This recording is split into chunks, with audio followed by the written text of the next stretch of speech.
পোলাও মাংস খেতে একদমই ভাল লাগে না। সাথে যদি একটু ঝাল, ঝাল ভর্তা হতো তাহলে কতই না ভালো হতো।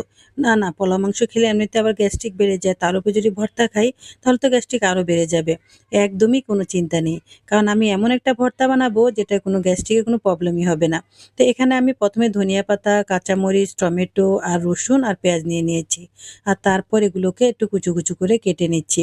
সত্যি বলতে এই ভর্তাটা যে এত মজা হয় পোলাওর সাথে খেতে আপনি ভাবতেও পারবেন না। একবার বানিয়ে খেলে আপনার বারবার খেতে ইচ্ছে করবে। আসসালামু আলাইকুম, কেমন আছেন সবাই? আশা করি ভালো আছেন।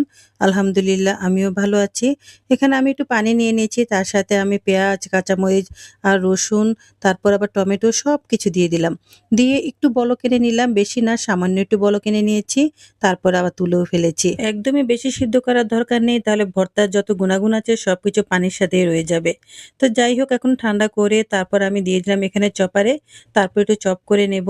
আর চপ করে নিলেই দেখতে পাবেন যে ভর্তাটার কালারটা কেমন। আর এই কালার দেখেই বুঝতে পারছেন যে এই ভর্তাটা কতটা খেতে লোভনীয় হবে আর কতটা মজা হবে পোলাওর সাথে।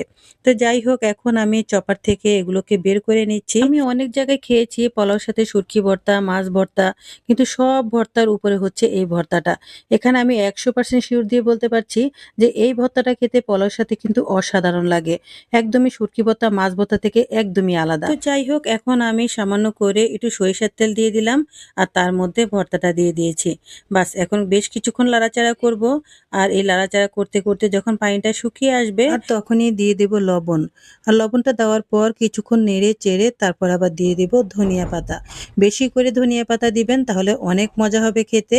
আর ধনিয়া পাতাটা আমি আগে দেইনি, পরে দিয়েছি, কারণ এটার গুণাগুণটা যাতে ঠিক থাকে, কালারটাও যাতে নষ্ট না হয়। তাছাড়া এই ভর্তাটার স্বাদটাই বাড়িয়ে দিয়েছে একমাত্র ধনিয়া পাতা। তো যাই হোক, এখন কিছুক্ষণ নেড়ে চেড়ে তারপর আমি তুলে নিয়েছি। দেখেন ভর্তাটা কত সুন্দর হয়েছে। এই ভর্তা খেলে কখনোই গ্যাস্ট্রিকের প্রবলেম হবে না আর খারাপও লাগবে না খেতে। তারপরও আমি আবার একটু কাঁচা সরিষার তেল ছড়িয়ে দিলাম। আর এখন আমি এই ভর্তা দিয়ে পোলাও মাংস দিয়ে তারপরে ভাত খাবো। কি যে মজার একটা ভর্তা, কি বলবো আসলে। আমি যতবার খাচ্ছি ততবারই এটার প্রেমে পড়ে গেছি। অবশ্যই আপনারাও এভাবে বানিয়ে খাবেন। হয়তো ভাবছেন প্রচুর ঝাল হয়েছে, আসলে কিন্তু এতটা ঝাল হয়নি। যেহেতু এটা কাঁচামরিচের ভর্তা, কাঁচামরিচের ভর্তা আমাদের শরীরের জন্য অনেক ভালো। তো যাই হোক, এখন আমি ভর্তা দিয়ে যে মাংস দিয়ে মাখিয়ে, মাখিয়ে পোলাও খাচ্ছি। এত ভালো লাগছে কি আর বলবো আসলে। এমনিতেই ভর্তা বানালে আমরা বেশিরভাগ শুকনো খোলায় টেলে তারপর ভর্তা বানাই। ওই ভর্তাটা খেলে কিন্তু এমনিতে গ্যাস্ট্রিক বেড়ে যায়, তারপর পেট ব্যথা করে, অনেক সময় অনেক সমস্যাও দেখা দেয়। কিন্তু এই ভর্তাটা খেলে কারোর সমস্যা দেখা দিবে না। ভর্তা পছন্দ করে না এমন কোনো মানুষ খুঁজেই পাওয়া যাবে না। আর বিশেষ করে এই ভর্তাটা ভাত দিয়েও খাওয়া যায়, পরোটা দিয়ে খাওয়া যায়, অনেক মজা হয়। আমি এখন বয়স দিচ্ছি আর ভাবছি আবার যদি একটু খেতে পারতাম, জিভে তো পানি চলে এসেছে। পুরো ভর্তার স্বাদটা যেন মুখে এখনো লেগে আছে। সাথে একটু শসা নিয়ে নিয়েছি। তাছাড়া এমনিতে মাংস রান্না করলে আমরা ঝালটা একদম কম দিই, যেহেতু বাচ্চারা খায়। আর সেই সাথে যখন এরকম একটা ঝাল, ঝাল ভর্তা হয় তাহলে তার কথাই নেই। একদম মাংস আর ভর্তা একদম মিলেমিশে একাকার হয়ে যায়। যাই হোক, অনুরোধ করে বলছি পুরো ভিডিওটা দেখে একটা কমেন্ট করে দিবেন আর একটা লাইক দিয়ে দিবেন। ভালো থাকবেন সবাই। আজ এ পর্যন্তই।